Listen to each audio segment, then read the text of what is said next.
সারা দেশে ৫.৭ মাত্রার শক্তিশালী ভূমিকম্প।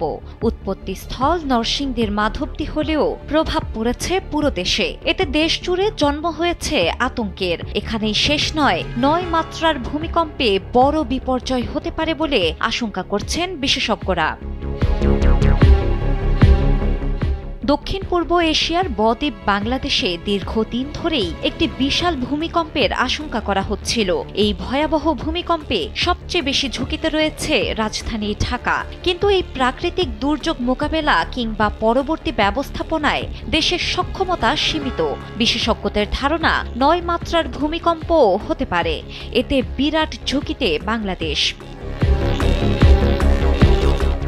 বড় ধরনের ভূমিকম্প নিয়ে উদ্বেগজনক তথ্য দিয়েছে বুয়েটের গবেষণা, যেখানে বলা হয়েছে বড় মাত্রার ভূমিকম্পে রাজধানীর প্রায় অর্ধেক ভবনই ক্ষতিগ্রস্ত হতে পারে। বিশেষজ্ঞরা জোর দিয়েছেন, এমন দুর্যোগে ক্ষয়ক্ষতি কমানোর জন্য পরিকল্পিত ও ভূমিকম্প সহনশীল নগরায়ন গড়ে তোলা এবং জনসচেতনতা বাড়ানো অত্যন্ত গুরুত্বপূর্ণ।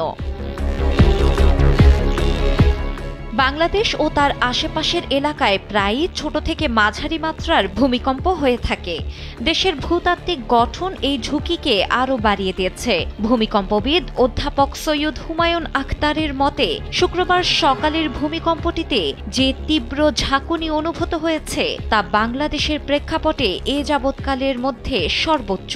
তবে দেশের ভেতরেই 3টি টেকটনিক প্লেটের সংযোগস্থল থাকায় এর চেয়ে বড় মাত্রা আসতে পারে, যা বাংলাদেশকে মারাত্মক ঝুঁকির মধ্যে ফেলেছে। দুর্যোগ ব্যবস্থাপনা বিশেষজ্ঞরা বলছেন, ভূমিকম্পের মতো বড় দুর্যোগ মোকাবেলার সক্ষমতায় বাংলাদেশ অনেক পিছিয়ে। এ বিষয়ে দুর্যোগ ব্যবস্থাপনা বিশেষজ্ঞ অধ্যাপক খন্দকার মোকাদ্দেম হোসেন বলেন, ভূমিকম্পের বড় দুর্যোগ মোকাবেলায় বাংলাদেশের 20% সক্ষমতাও নেই। শিলা ইসলাম, সময়ের আলো।